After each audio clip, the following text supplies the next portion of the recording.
நண்பர்கள் அனைவருக்கும் வணக்கம். செய்திகளை பார்ப்பதற்கு முன்பாக நீங்க இன்னும் நம்மளோட சேனலை சப்ஸ்கிரைப் பண்ணாம இருந்தா மறக்காம சப்ஸ்கிரைப் பண்ணுங்க, லைக் பண்ணுங்க, பெல் ஐக்கனை கிளிக் பண்ணுங்க.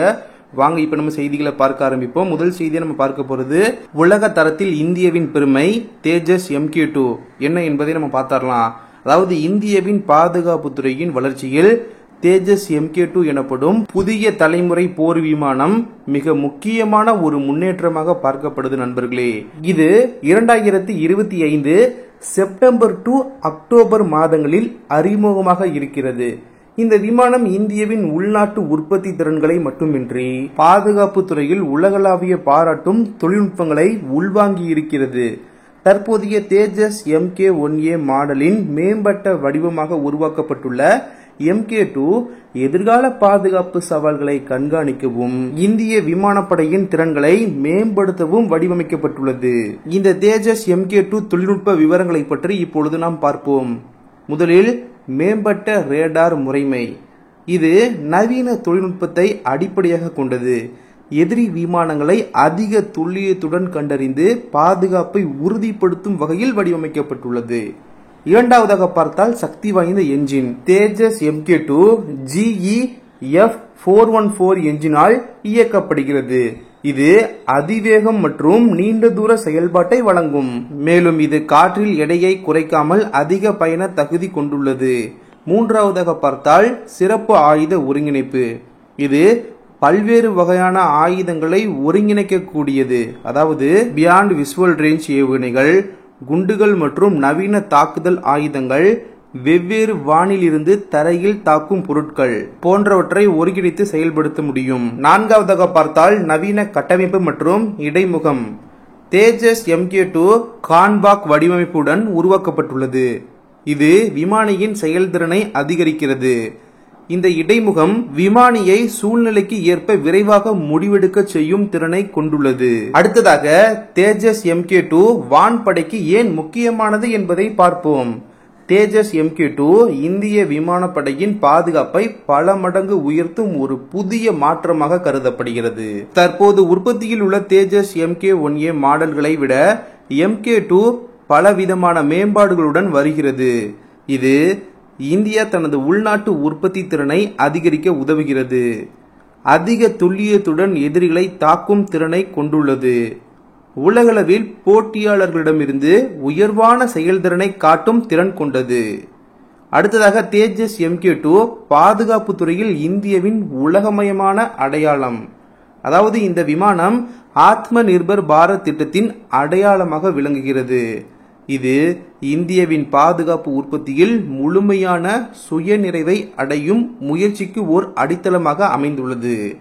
உலகளவில் வளர்ந்து வரும் பாதுகாப்பு சந்தையில் தேஜஸ் MK2 உலக தரத்தில் இந்தியாவின் நிலையை மேலும் உயர்த்தும். இந்த மேம்பாடு இந்தியாவின் பாதுகாப்பு துறையில் புதிய சிகரங்களை அடைய மட்டுமல்லாமல் மற்ற நாடுகளுக்கும் தொழில்நுட்ப மேம்பாடுகளின் அடையாளமாக மாறும்.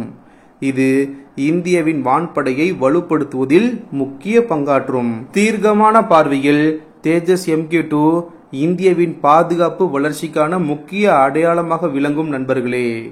அடுத்த செய்தியாக 5.4% குறைந்த GDP ஆனாலும் வேகமாய் முன்னேறும் இந்திய பொருளாதாரம் என்ன என்பதை பார்ப்போம்.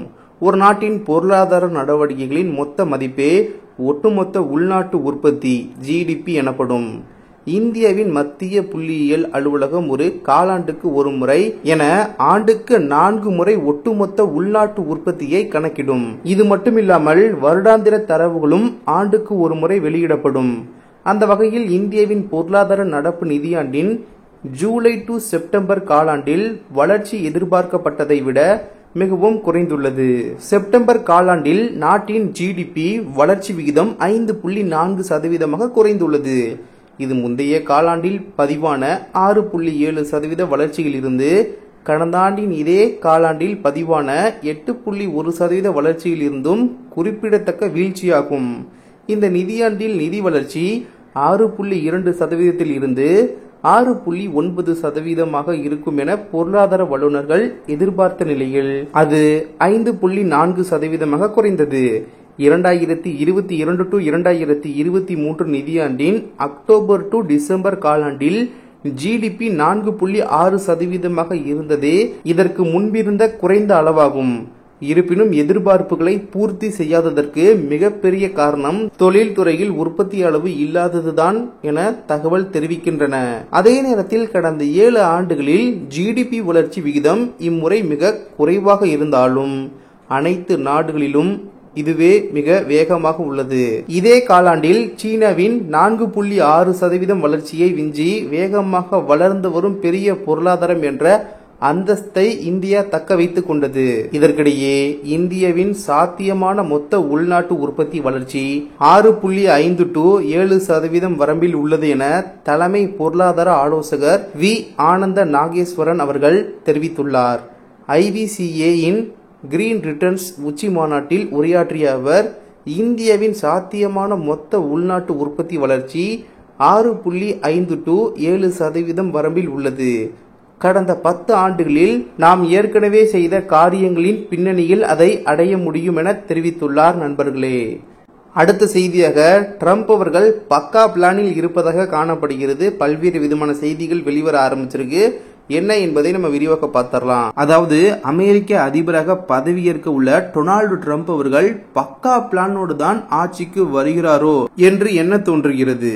அடுத்தடுத்து இந்தியா, ஈரான், சீனா உள்ளிட்ட பெரிய உலக நாடுகளுக்கு செக் வைக்கும் விதமாக முக்கியமான முடிவுகளை எடுத்து வருகிறார். அவர் எடுத்த முக்கிய முடிவுகளை இப்பொழுது நாம் பார்ப்போம். இந்தியா உள்ளிட்ட பிரிக்ஸ் நாடுகளுக்கு ட்ரம்ப் அவர்கள் கடுமையான எச்சரிக்கையை விடுத்துள்ளார். ட்ரம்ப் அவர்கள் தனது போஸ்டில் பிரிக்ஸ் குழு தனியாக நாணயம் ஒன்றை உருவாக்க பார்த்ததை அமெரிக்கா வேடிக்கை பார்த்த காலமெல்லாம் போய்விட்டது. பிரிக்ஸ் நாடுகள் புதிதாக நாணயம் எதையும் உருவாக்க கூடாது. அதே சமயம் ஏற்கனவே இருக்கும் வேறு நாட்டு நாணயத்தையும் பயன்படுத்தக்கூடாது. அமெரிக்க டாலரை மட்டுமே இவர்கள் பயன்படுத்த வேண்டும். இல்லையென்றால் அவர்களுக்கு 100% கூடுதல் வரி விதிக்கப்படும். அமெரிக்காவில் அவர்கள் தங்கள் பொருட்களை விற்பனை செய்யும் முடிவை கைவிடலாம். வேறு யாராவது ஏமாளி கிடைத்தால் அவர்களிடம் அவர்கள் போய் வியாபாரம் செய்யட்டும்.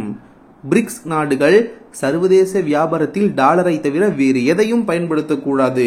டாலர் வேண்டாம் என்றால் அமெரிக்காவுடன் உங்களுக்கு உள்ள உறவையும் துண்டித்துக் கொள்ளுங்கள் என்று அமெரிக்க அதிபராக பதவியேற்க உள்ள டொனால்டு ட்ரம்ப் அவர்கள் எச்சரித்துள்ளார். பிரிக்ஸ் நாடுகள் சேர்ந்து பிரிக்ஸ் கரன்சியை உருவாக்கும் திட்டத்தில் உள்ளது.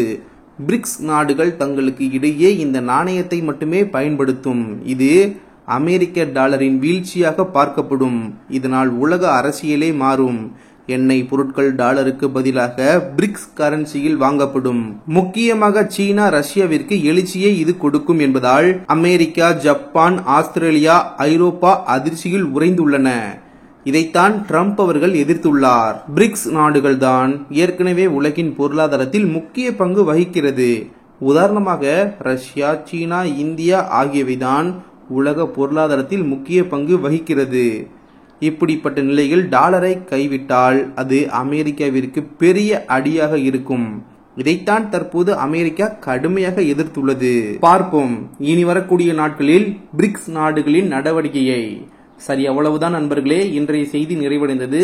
இந்த வீடியோவை பற்றிய உங்களின் கருத்து வரவேற்கப்படுகின்றது.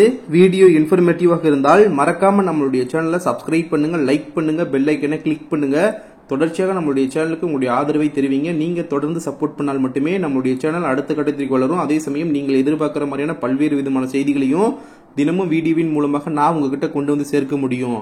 சோ அதனால சப்ஸ்கிரைப் பண்ணி சப்போர்ட் பண்ணுங்க நண்பர்களே. இந்த வீடியோ உங்களுக்கு ரொம்ப இன்ஃபர்மேட்டிவாக இருந்தால் உங்களுடைய நண்பர்களுக்கும் ஷேர் பண்ணுங்க, அவங்களும் பார்த்து தெரிஞ்சுக்கிட்டும். நாளைக்கு இன்னொரு புது வீடியோல நான் உங்ககிட்ட வந்து பேசுறேன். நன்றி நண்பர்களே. ஜெய் ஹிந்த்.